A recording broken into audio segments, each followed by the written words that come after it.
পরমান্ন দেবার একটু মধু দিলাম, আমার ছেলের কথাগুলো যেন মিষ্টি মিষ্টি হয়। জায়গাগুলো ধরতে হবে, আমাদের কোন সময় বলা উচিত। এই যে কিছু মনে করবেন না, ছেলে জন্ম নেবার পর এখনকার ছেলেগুলো বিদ্যাসাগর হচ্ছে না কেন, এখনকার ছেলেগুলো রবীন্দ্রনাথ হচ্ছে না কেন, এইদিকে এখনকার ছেলেগুলো সুকান্ত হচ্ছে না কেন, এখনকার ছেলেগুলো নজরুল হচ্ছে না কেন, এখনকার ছেলেগুলো আরও মহাপুরুষ বিবেকানন্দ হচ্ছে না কেন, রামকৃষ্ণ হচ্ছে না কেন? তার কারণ আছে। ঈশ্বরচন্দ্র বিদ্যাসাগরের মা বড় ঠান্ডায় কষ্ট পাচ্ছিল, বিদ্যাসাগর কলকাতা থেকে চাদর নিয়ে মাকে দিয়েছিল। মা শালটা গায়ে নেবে, মা নেয় নাই। কি করেছিল মা? একবারে বাক্সে ভরে রেখেছিল। জিজ্ঞেস করেছিল, মা শালটা নিলে না কেন? বলে কি করে নেব, পাড়ার কত মা ছটফট করছে ঠান্ডায়, তুই যেদিন তাদের শাল আনবি সেই দিন আমি গায়ে নেব। ও মায়েরা, বিদ্যাসাগর শাল এনেছিল, এই জন্য মা ছিল সাগরের মা, খালের মা, বিলের মা। আর আমাদের মায়েদের স্বভাব কেমন একটু বলেই যাই, আমার দিকে তাকান।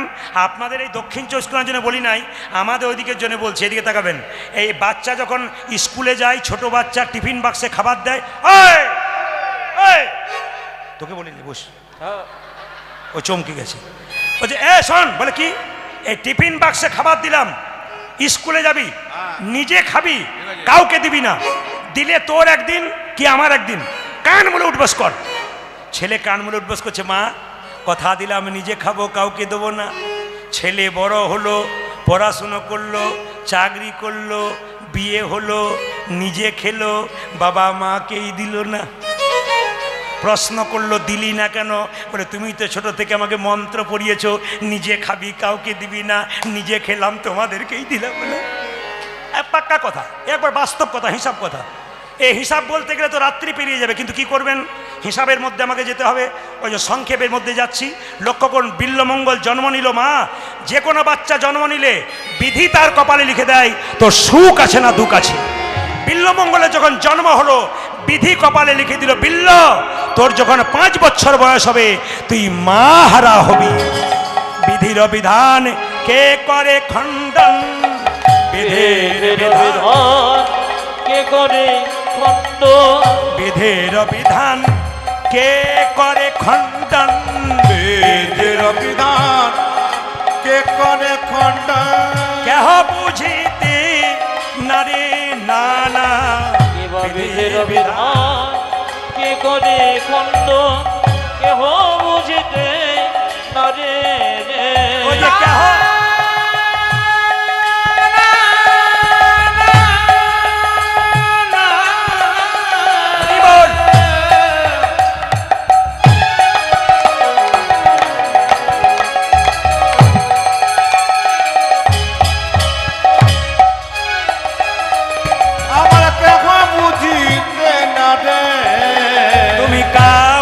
হাসাও কারে বা কাঁদাও, তুমি কাউকে হাসো করে কাঁদাও, কাউকে হাসাও কারে বা কাঁদাও,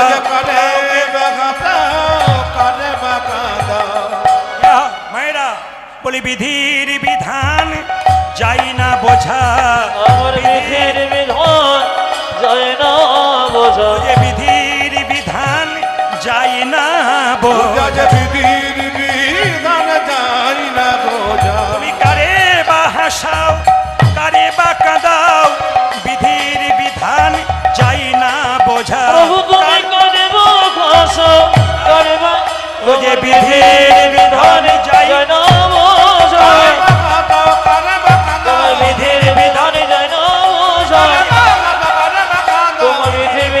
যাই না বোঝা, তোমার বিধির বিধান যাই না বোঝা, ওগো কেহ বুঝিতে না রে, কেহ বুঝিতে।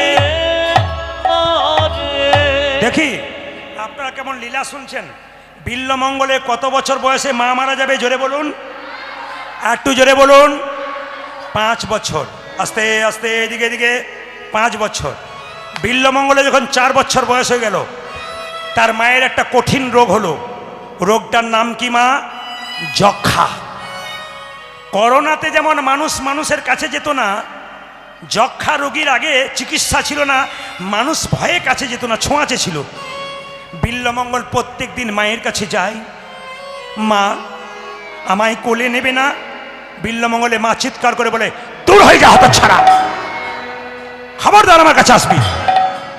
ও মায়েরা, এই যে আপনারা তো মন দিয়ে কীর্তন শুনছেন, মাথায় রাখবেন, আপনার যদি শরীরে কোনো রোগ হয়, আপনার বাচ্চা যদি আপনার কোলে বারবার চাপতে যায়, আপনি কি তাড়িয়ে দেবেন? জোরে বলুন হ্যাঁ না না। না বলছেন।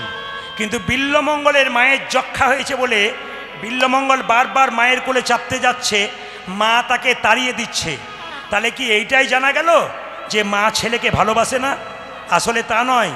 বিল্লমঙ্গলের মা তার ছেলেকে খুব ভালোবাসে। কেন কাছে যেতে দিচ্ছে না?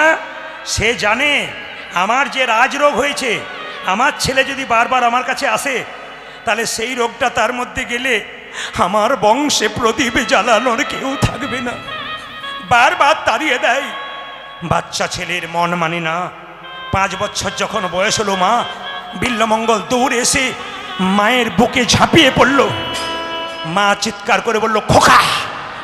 যেই না খোকা বলেছে, মায়ের মুখ থেকে 1 ফোঁটা রক্ত বিল্লমঙ্গলে হাতে পড়ল। বিল্লমঙ্গল জিজ্ঞেস করলো, মা তোমার মুখ থেকে এটা কি পড়ল? রক্ত। আমি বুঝতে পারলাম না। ওরে খোকা, পরপারে যাবার নিমন্ত্রণ পত্র। আমি আর বেশি দিন বাঁচব না, তোদের মায়া ছেড়ে আমি চলে যাব। ছোট্ট ছেলে বলল, মা তুমি কোথায় যাবে? এমন এক অজানা দেশে চলে যাব, কেউ আমায় কোনোদিন খুঁজে পাবে না। ছোট্ট ছেলেটি মায়ের গলা জড়ি ধরে বলল, মা আমিও তোমার সঙ্গে যাব। চুপ কর, চুপ কর হতছাড়া, তুই কেন যাবি? মায়েরা, এই কথা বলতে বলতে বিল্লমঙ্গলের মা মারা গেল। এই দিকে তাকাবেন, যে যেখানে বসে আছেন। আমি বারবার বলেছি, হরিবাসরে সময় দিয়েছেন। মনকে যে চঞ্চল করবে এখানে, সে দুর্যোধনের দলে পড়বে। আর মনকে যে স্থির করবে, সে যুধিষ্ঠিরের দলে নাম লেখাবে। এই দিকে তাকাবেন মায়েরা, হরিবাসরে সে কোনো মেয়ে যদি চঞ্চল করে, অস্থির হয়ে যায়, সংসারেও সে চঞ্চল হয়ে যায়। সংসারে তো অস্থিরতা আছে, এখানে স্থির হতে হবে, যুধিষ্ঠিরের দলে নাম লেখাতে হবে। আপনি মন লাগিয়ে কীর্তন শুনবেন, আপনার রক্তের শরীরে বাচ্চা, আপনি বয়স হয়ে যাবে, বাড়িতে শুয়ে থাকবেন। আপনি একবারে নিঃশব্দে ঘরে থাকুন, বিশ্বাস নিয়ে থাকুন, আপনার ছেলে খারাপ কাজ করে ঘর ঢুকবে না, আপনার ছেলে ভালো কাজ করে ঢুকবে। কারণ আপনি কীর্তন শুনেছেন, আপনার রক্ত আপনার ছেলের শরীরে বইছে। কি বাবা হই, কি মা হই। আমি আপনাদের একটা ছোট্ট প্রমাণ দিয়ে দিই। কীর্তনের ফাঁকে যখন আমি বাড়ি থাকি, আমি যখন কোনো বিষয় নিয়ে পড়াশোনা করি, আমার 2টি মেয়ে আপনারা সবাই জানেন, একটি ভাগ্যলক্ষ্মী, একটি শুভলক্ষ্মী, দুটোই ফার্মাসিস্ট নিয়ে পড়াশোনা করছে। কিন্তু ছোটটা আমার পেছনে বসে থাকে। আমি কি কি ডাক দিলাম ওগুলো দেখে লক্ষ্য করে, এইবার সেগুলো পড়ে পড়ে মুখস্থ করে। কেউ ফোন করলে বলে, তোমার বাবাকে বলো তো এই জিনিসটা জানতে চাইছি, কি কি হলে ভালো হয়। ও তখন বলে, আমার বাবাকে জিজ্ঞেস করা দরকার নেই, আমি বলে দিচ্ছি। তার মানে কি, বাবার যদি আচার বিচার ভালো থাকে, মায়ের যদি আচার বিচার ভালো থাকে, সন্তান ভালো হবে না কে বলেছে? এতজন মা এখানে কীর্তন শুনতে এসছেন, সব মায়ের দিকে আমি তাকাচ্ছি। আপনারা কেউ গালে হাত দেবেন না। ভগবান কৃষ্ণের ছবি দেখেছেন? কোথাও গালে হাত দেখেছেন? যে জগৎ সংসার চালায় তার গালে হাত নাই। আপনি একটা সংসার চালান, আপনার গালে হাত থাকবে কেন? ভগবানের গালে হাত নেই। তাকাবেন আমার দিকে, যে যেখানে ছিলেন। বিল্লমঙ্গলের মা যখন মারা গেল, বিল্লমঙ্গল তখন আছাড় খেয়ে পড়ল, মা মা বলল। পাড়ার মেয়েরা সব বলে উঠলো, বিল্ল তোর মা মরেছে তো কি হবে, হায় হায় হায় আমার কোলে আয়, আমাকে মা বলে ডাকবি। ও মায়েরা, পাড়াতে কোনো বাচ্চার মা মারা গেলে আপনারা হৃদয়বান, আপনারা প্রেমের সঙ্গে বলেন, কাঁদবি না বাবা, আমাকে মা বলবি, আমার ছেলের তুই বন্ধু, আমাকে মা বলবি। ও তো 2 দিনের মা, আসল মা চলে গেলে কি আর সেই মায়ের ভালোবাসা কেউ দিতে পারে? তাকাবেন আমার দিকে, যে যেখানে আছেন। এতক্ষণ ধরে কীর্তন শুনছেন, আপনারা কীর্তন শুনবেন। কীর্তন যদি সমাজকে পরিবর্তন করে, কীর্তন যদি শিক্ষার বিষয় হয়, এত এত অগণিত মানুষ রাস্তায় ভিড় করে দাঁড়িয়ে আছেন, আপনারা শুনছেন। আমি একটা কথা বলে যাব, কৃষ্ণকে পুজো করবেন কি না করবেন আপনার ব্যক্তিগত ব্যাপার। মা দুর্গার মন্দিরে যাবেন কি না যাবেন আপনার ব্যক্তিগত ব্যাপার। শুধু আপনাদের কাছে নিবেদন রইল, বাড়িতে জীবন্ত 2 বাবা মা বেঁচে আছে, ওদের আগে সেবা করুন। ওই দুজনকে যে সেবা করেছে না, কৃষ্ণ বলল আমাকে সেবা করার দরকার হবে না রে। ভগবান শ্রীকৃষ্ণ সুদামাকে বলেছে, সুদামা, এই জগতে প্রথম গুরু পিতামাতা যার থেকে জন্ম পেলি, সে যদি কেঁদে কেঁদে বেড়ায়, আর তুই যদি কৃষ্ণ কৃষ্ণ বলে কাঁদিস, তোর কোনো লাভ হবে না ভাই। আগে মা বাবার সেবা কর। সমস্ত হিন্দু ভাইদের কাছে, ছেলেদের কাছে নিবেদন, দল বেঁধে শ্রাবণ মাসে বাঁক কাঁধে নিয়ে শিব মন্দিরে শিবলিঙ্গে জল ঢালতে, আমি যে কথাগুলো বলছি বিবেককে একবার প্রশ্ন করবেন, দংশন করবেন। কীর্তন তো শুনছি, কীর্তন তো করাচ্ছি, আমার বাবা মাকে আমি দেবতার আসনে রাখতে পেরেছি কিনা? ওই জায়গাতে আমরা দুর্বল হয়ে গেছি, সব জায়গায় সবল। প্রচুর টাকার মালিক হয়েছ, কলকাতায় ফ্ল্যাট কিনেছ, একটা মায়ের পেটে একটা বাচ্চার 10 মাস 10 দিন জায়গা হলো, সেই ছেলে বড় হয়ে কলকাতার ফ্ল্যাটে বাস করলো, সবার জায়গা হলো, যার জন্যে পৃথিবী দেখলে সেই মা বাবার জায়গা হলো। টাকা রোজগার করে কি হলো? বিবেককে প্রশ্ন করবেন। আপনি যে ছেলে মেয়েকে নিয়ে ফ্ল্যাটে বাস করছেন, বিবেককে প্রশ্ন করবেন। আপনি, আপনার যখন বয়স হবে, ওই ছেলে আপনাকে দেবে তো? এই প্রশ্ন যদি আপনার ভেতরে জাগে, তবে আপনি পেছন দিকে তাকাবেন। আর যদি প্রশ্ন ভেতরে না জাগে, শেষ বয়সে যখন আপনাকে ছেলে টানতে টানতে হিঁচড়ে ঘর থেকে বের করবে, তখন নিজেকে আফসোস করবেন না, ছেলেকে দোষ দেবেন না। আপনি শিখিয়ে দিয়েছেন, আপনি তৈরি করে দিয়েছেন, ও তৈরি করে আপনাকে সেরকম শিক্ষা দিচ্ছে। প্রত্যেকটি মায়ের কাছে আমার নিবেদন রইল, প্রত্যেকটি ভাইয়ের কাছে নিবেদন রইল, আগে বাবা মাকে সেবা করো। প্রেম। মা আমার হিসাব জানে না গো, মা আমার হিসাব জানে না। ছেলে 2টো রুটি খেতে পারে, মা গুজে গুজে 4টা ভরে দেয়। কোনো মা হিসাব বুঝে না। ছেলে 1টা রুটি খায়, মা গুজে গুজে মুখে 3টে রুটি গুজে দেয়। ছেলে বলে আমি খেতে পারবো না, দিচ্ছ কেন? মা তখন বলে না খেলে বড় হবে কি করে, খা খা। তোমার পাতাতে নেই যে? হ্যাঁ, আমি অনেক খেয়েছি তোর বয়সে, আমার এখন না খেলেও হবে। তুই খা। এরই নাম মা। কীর্তন শুনে কি করবেন? নেচে গিয়ে ঘর চলে যাবেন তো? কীর্তন শুনে কি করবেন? লীলা শুনে ঘর চলে যাবেন তো? বিবেককে প্রশ্ন করে গেলেন, আমি কি নিয়ে গেলাম? এ পৃথিবীতে এলাম ক্ষণিকের জন্য, আমি কি করে গেলাম? সত্যি জগৎকে আমি কি শিক্ষা দিয়ে গেলাম? এ প্রশ্ন আপনার ভেতরে জাগা দরকার, তবে আপনার কীর্তন শুনে সার্থক হবে। মা হিসাব বোঝে না। 20 টাকা ছেলের দরকার, স্কুলে যাবে, মা পকেটে 50 টাকা গুজে দেয়। মা 50 টাকা দিলে কেন? স্কুলে যাবি, রাস্তাতে দরকার পড়তে পারে না, রাখ 50 টাকা রাখ। মেয়েরা বাপের বাড়ি সেই দিন থেকে যায় না যেদিন থেকে তার বাবা মা মরে যায়। অনেক মেয়েকে প্রশ্ন করি, দিদি বাপের বাড়ি যাও না? বলে কার কাছে যাব? যার কাছে যাব তারাই তো নাই, আমার গিয়ে কি লাভ আছে? কীর্তন কেমন জিনিস দেখুন। আসরে আপনারা স্থির হয়ে বসে আছেন, চোখে আপনাদের জল। কীর্তন প্রেমও বটে, কীর্তন রসও বটে। কীর্তন মানুষকে শান্তি দেয়। কীর্তনের শিক্ষা নিলে মানুষ তৃপ্তি পায়।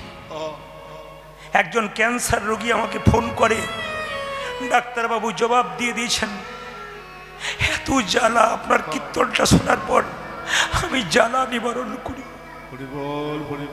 আমি বুঝতে পারি আমার জীবনের সার কি। আমি আর বাঁচতে চাই না দাদা, শুধু ভগবানের কাছে প্রার্থনা করুন যেন ভালোভাবে যেতে পারি। এরকম মানুষও আছে। আপনাদের কাছে নিবেদন রইল, মা বাবাকে কাঁদিও না। বাড়িতে গিয়ে প্রশ্ন করবেন, প্রদীপবাবু কি বলে গেল? এই ছেলেগুলোকে কোলে করে নিয়ে এসেছেন, এদের ভালো শিক্ষা দিন। সকালবেলায় ঘুম থেকে উঠে প্রণাম করতে শেখান দাদু ঠাকুমার চরণে মন্দিরে। ওদেরকে জয়নিতাই বলতে শেখান, হরিবোল বলতে শেখান ছোট থেকে। ওদেরকে টাকা রোজগার করার মেশিন তৈরি করবেন না, শিক্ষিত করবেন, বিবেক করবেন। অনেক ছেলে স্কুলের মাস্টার হয়, ইঞ্জিনিয়ার হয়, ডাক্তার হয়। এ কথাগুলো শুনলে তাদের কি লাগে বলুন তো? তাদের ঘায়ের মতো ছ্যাঁক লাগে শরীরে। কেন ছ্যাঁকা লাগে? কি বলছে? কেন? মানুষ হতে পারে নাই তো, শিক্ষা লাভ করেছে। তাই শুধু কীর্তন শুনলে হবে না, সন্তানকে বিবেকবান তৈরি করতে হবে। আমি বেশি কথাই যাব না, জেনে নিন যত মহাপুরুষ পৃথিবীতে বড় হয়েছে সবাই মা বাবাকে হৃদয় মাঝে রেখে বড় হয়েছে। প্রমাণ দেখুন, ঠাকুর প্রেমময় অনুকূল চন্দ্র কারো কাছে দীক্ষা নেয় নাই, নিজের মায়ের কাছে নিয়েছিল। বাবা অসুস্থ, মুড়ি বিক্রি করতে যেত 2.5 কিলোমিটার দূরে। বাবাকে সুস্থ করে কলকাতায় মেডিকেল কলেজে ডাক্তারি পড়েছে, পাস করে সে বুঝেছে মানুষের দেহের চিকিৎসার আগে মনের চিকিৎসার দরকার। তাই তো তিনি সৎসঙ্গ করেছেন বাবা মায়ের আশীর্বাদ। এটার নাম সৎসঙ্গ। প্রত্যেকটি হিন্দু ভাইয়ের কাছে আমার প্রদীপ পালের নিবেদন রইল, এই সৎসঙ্গে আসুন। এই সৎসঙ্গগুলো নষ্ট করে দেবেন না, এই সৎসঙ্গগুলোতে বিভেদ করবেন না, বিবাদ করবেন না। ভালোবাসতে শিখুন। প্রত্যেকটি কমিটির মধ্যে হৃদয় থাকুক, ভালো থাকুক, প্রেমের বন্ধন থাকুক। শিখিয়ে দিন আমাদের ধর্মের মানুষরা হরিকথা শুনতে পারে। আমি বলে যাই আপনাদের শেষ কথা, চাণক্য পণ্ডিতের নাম শুনেছেন? জোরে বলবেন হ্যাঁ না না। চাণক্য পণ্ডিতের ছবি দেখবেন মায়েরা, সামনের দাঁত দুটো বড়, এখন আর দাঁত দুটো নাই, দাঁত দুটো ভাঙা। চাণক্যর যখন 5 বছর বয়স ছিল তখন চাণক্যর মা কোলে করে বসছিল। এক জ্যোতিষ এসে বলল, মা তোমার ছেলের হাত দেখে বুঝতে পারলাম তোমার ছেলে রাজা হবে গো। বলে কি দেখে বুঝলে? শুধু হাত নয়, তোমার ছেলে যে দুটো বড় বড় দাঁত হয়েছে না সামনে, দাঁতগুলো অনেকেরই হয়, কিন্তু তোমার ছেলে দাঁতের লক্ষণ খুব ভালো, ও একদিন রাজা হবে। মা কি করলো? বাড়ির ভেতরে গিয়ে বলল, খোকা খোকা জ্যোতিষ বলেছে তুই রাজা হবি। আচ্ছা বলুন তো মায়েরা, ছেলে যদি রাজা হয়, মা শুনতে পায়, খবরটা পায়, মায়ের কত আনন্দ হয়। বলছে তুই রাজা হয়ে গেলে আমায় ভুলে যাবি না? তুই রাজা হয়ে গেলে আমায় ভুলে যাবি না তো? বলছে কেন রাজা হবো মা? ওই যে তোর দাঁত দুটো বড়, জ্যোতিষ বলেছে তুই রাজা হবি। মায়ের কোল থেকে নেমে চাণক্যদেব একটা বড় পাথর কেনে নিজের দাঁত দুটোকে ফটাফট ভেঙে দিয়েছে। গড়গড় করে মুখ থেকে রক্ত পড়ছে। মা জিজ্ঞেস করলো, বোকা কোথাকার, তুই দাঁত দুটো ভেঙে দিলি কেন? এত রক্ত আমি দেখতে পাচ্ছি না, ফিট হয়ে যাব আমি। চাণক্যদেব বলল, মা জ্যোতিষ বলেছে আমার দাঁত দুটো থাকলে আমি রাজা হব, রাজা হয়ে গেলে তোমায় ভুলে যাব। আমার দাঁত দুটো ভেঙে দিলাম, আমি রাজাও হব না, আর তোমায় কোনোদিন ভুলেও যাব। বড় বড় মহাজনরা কি সুন্দর শিক্ষা দিয়ে গেছে। বিল্লমঙ্গলের মা মারা গেল, যখন বিল্লমঙ্গলের মাকে শ্মশান ঘাটে নিয়ে যাচ্ছে, বিল্লমঙ্গল কেঁদে কেঁদে বলছে, মা পৃথিবীতে তোমার চাইতে আপন আর কে আছে? তুমি যে মা সবে থেকে আপন মা, তুমি যে মা সবে থেকে যাব, তুমি যে মা সবে থেকে আপন মা তুমি যে মা সবে থেকে আপন মা, তুমি যে মা সবে থেকে যাব। তুমি আকাশ, তুমি বাতাস, তুমি যত, তুমি বাতাস, তুমি আকাশ, তুমি মা বাতাস, তুমি আকাশ তুমি বাতাস, তুমি যে ভুবন, তুমি যে মা সব থেকে আপন। তাই গৌর হরি বল। তুমি যে মা সবে থেকে যাব, তুমি যে মা সবে থেকে আপন। আমাকে জন্ম দিলে মা কত না ব্যথা, 10 মাস 10 দিন গর্ভেতে লুকাই মা, আমাকে জন্ম দিলে কত না ব্যথা, 10 মাস 10 দিন গর্ভেতে লুকাই। আমাকে জন্ম দিলে কত না ব্যথা, 10 মাস 10 দিন গর্ভেতে লুকাই মা, আমাকে জন্ম দিলে কত না ব্যথা, 10 মাস 10 দিন করবে তেলকা তোমারই কোলে শুয়ে কত না আদর খেয়ে তোমারে কোলে শুয়ে কত না আদর খেয়ে তোমারই কোলে শুয়ে কত না আদর খেয়ে তোমারই কোলে শুয়ে কত না আদর খেয়ে করিলে মাগো আমারে যতন মা তুমি যে মা উলধ্বনি সবে থেকে তুমি যে মা সবে থেকে আপন মা ইয়ো গো মা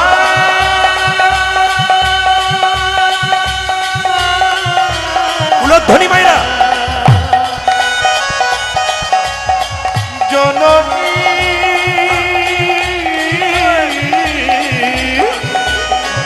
আমার মা জননী আমার মা বলুন আপনারা বিল্লমঙ্গলের মা মারা গেল তখন বিল্লমঙ্গলের কত বছর বয়স জোরে বলুন জোরে বলুন আচ্ছা এবার বলি ছেলের যদি বাবা মারা যায় তাহলে মা দেখবেন টেনে হিঁচড়ে ছেলেকে মানুষ করে দেয় কিন্তু মা মারা গেলে বাবা মানুষ করতে পারে না কেন বলুন তো পাছে লোকে কিছু বলে বাবার নাম শিবশঙ্কর মা ভবানী মারা গেল এইবার লক্ষ্য করুন মায়েরা ছেলেকে যখন শাসন করতে যায় তার বাবা পাড়ার লোকে বলে ঠাকুর তোমার লজ্জা করে না বলে কেন ছেলেটা মা মরে গেল আর তুমি মারধর করছো ছেলেকে আদর দিতে দিতে মাথায় তুলে দিল আমি আপনাদের সামনে নিবেদন রাখব যে যেখানে বসে আছেন যারা দাঁড়িয়ে আছেন গেটের পাশে বহু শিক্ষিত ব্যক্তি আছেন ছেলেকে মানুষ করতে গেলে রামকৃষ্ণ পরমহংসদেব বলেছেন এইদিকে এইদিকে এইদিকে বাচ্চা ছেলে যারা আছে 5 বছর ছেলে হচ্ছে মনটা কচি বাঁশের মতো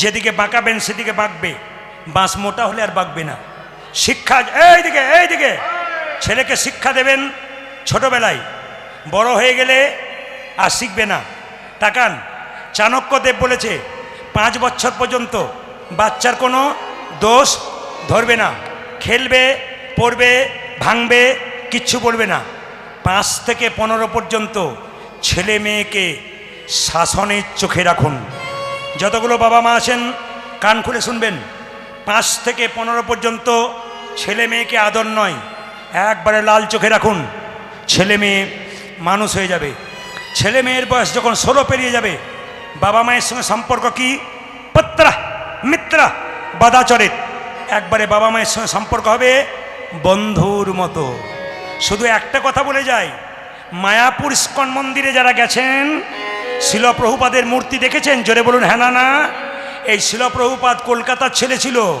যখন ছোট ছিল এইটুকু বাচ্চা তার বাবা চাকরি করতো অফিসে সকাল 10টা পর্যন্ত দরজায় বসে থাকতো তারপর অফিস যেত কোনো বৈষ্ণব দেখলেই বলতো এইদিকে আসুন একবার এদিকে আসুন কী হলো বলবেন তো আরে আসুন না কী হয়েছে বলবেন তো আরে আসুন না কী হয়েছে আমার ছেলের মাথায় একবার হাত দিয়ে বলে দিন বাবা যেন ছেলে আমার রাধারানীর কৃপা পায় এইদিকে এই জন্যে শিলপ্রভুপাদ সবচাইতে পৃথিবীর বিখ্যাত ব্যক্তির মধ্যে হয়েছিলেন একজন গোটা পৃথিবীতে তিনি আমেরিকাতে পর্যন্ত নাম দিয়েছিলেন শিলপ্রভুপাদ কেন বলুন তো বাবার জন্যে ও মেয়েরা বাচ্চাদের রাস্তা দিয়ে নিয়ে যাবেন বৈষ্ণব দেখলেই বলবেন প্রণাম কর বাবা আমার ছেলে মাথায় একটা আশীর্বাদ করে দাও ব্রাহ্মণ দেখলে বলবেন বাবা বাবা প্রণাম কর ঠাকুর মশাই আমার ছেলের মাথায় একটু হাত দিয়ে দিন যত আশীর্বাদ দেওয়াবেন আপনার ছেলেকে তত দেখবেন ছেলে আরও উন্নতির পথে যাবে বড়দের আশীর্বাদ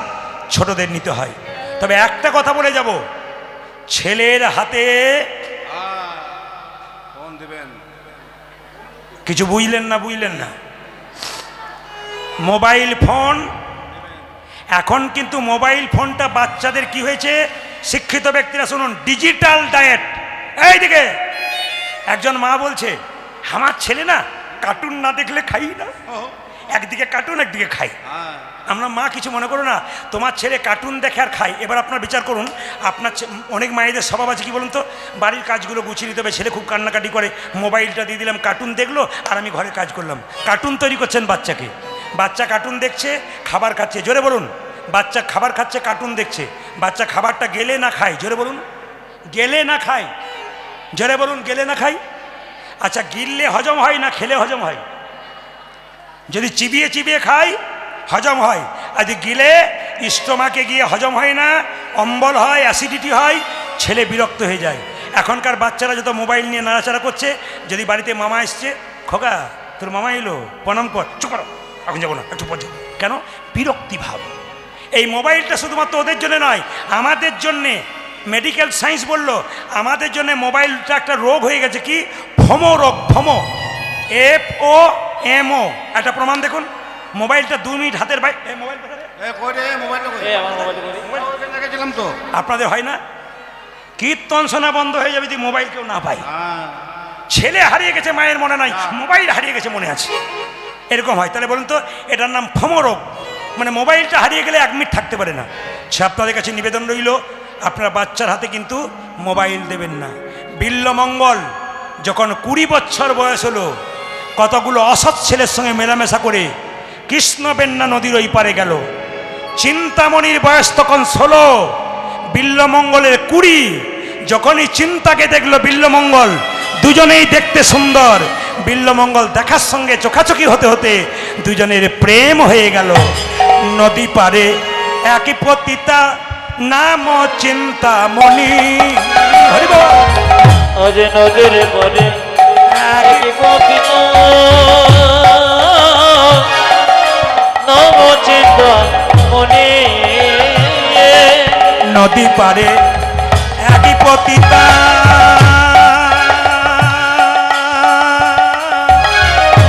নাম চিন্তামণি। আজ নদী পাড়ে এক পতিতা, নাম চিন্তামণি। তাহাতে আসক্ত ব্রাহ্মণ দিবস রজনী। আজ দহতে সত দেব সরজনে। তাহাতে আসক্ত ব্রাহ্মণ দিবস রজনী। ও যাজ তাহাতে এক শব্দ ব্রাহ্মণ দিবস রজনে। চিন্তামণি, চিন্তামণি, প্রাণীর চিন্তামণি গো। আমার চিন্তামনে, চিন্তামনে, প্রাণে চিন্তামনে। তুমি ছাড়া এ জগতে কেহ নাই আপনি। ও যাজ তুমি ছাড়া যে জগতে কেহ নাই আপনে। ও যে তুমি ছাড়া এ জগতে কেহ নাই আপনি। তুমি ছাড়া যে জগতে কেহ নয় আপনি। আমার প্রাণের চিন্তামণি, আমার প্রাণে চিন্তামণি। আমার প্রাণের চিন্তামণি। আমার প্রাণে চিন্তামণি। এই যে যারা হাসছেন দু একজন গল্প করতে করতে, তাদেরকে বলি, বিল্লমঙ্গলের বয়স কত হলো এখন? জোরে বলুন। 20। চিন্তার বয়স কত হলো? জোরে বলুন। 16। দুজনের মধ্যে প্রেম হয়ে গেল। কিছু মনে করবেন না। ছেলে যদি খারাপ কাজ করে, বাবা বাড়িতে থাকলে নালিশ কিন্তু বাবার কাছে আগে যায়। বাবা না থাকলে কার কাছে যায়? মায়ের কাছে যায়। বিল্লমঙ্গলের মা মরে গেছে, বিল্লমঙ্গলের বাবাকে একজন বলছে, শিবশঙ্কর, ব্রাহ্মণ কুলে জন্ম করেছো, ছেলের দিকে নজর দিয়েছো, ওকে পুজো পাঠ শেখালে না, ও পতিতালয়ে যায়, পতিতা মেয়ের সঙ্গে সঙ্গ করেছে। এই দেখো, ওকে যদি তুমি রাস্তায় না আনতে পারো, ফিরিয়ে না আনতে পারো, তোমাকে আর তোমার ছেলেকে গ্রাম ছাড়া করে দেবো। ও মায়েরা, বাবা যদি ছেলের নামে এই কথা শোনে, তাহলে বাবা কি করবে? ছেলেকে ডাকবে, বিল্লমঙ্গলকে ডাকলো, বাবা তুই নাকি পতিতালয়ে যাস, চুপ, তুই বলার যাবি না, চুপ। তুই মন্ত্র পাঠ করবি, চুপচাপ দাঁড়িয়ে আছি। তুই না ব্রাহ্মণ সন্তান, ওরা আমাকে গ্রাম থেকে তাড়িয়ে দেবে, চুপ। বিল্লমঙ্গল যখন 20 বছর বয়স হয়ে গেছে, এক কানে ঢুকিয়েছে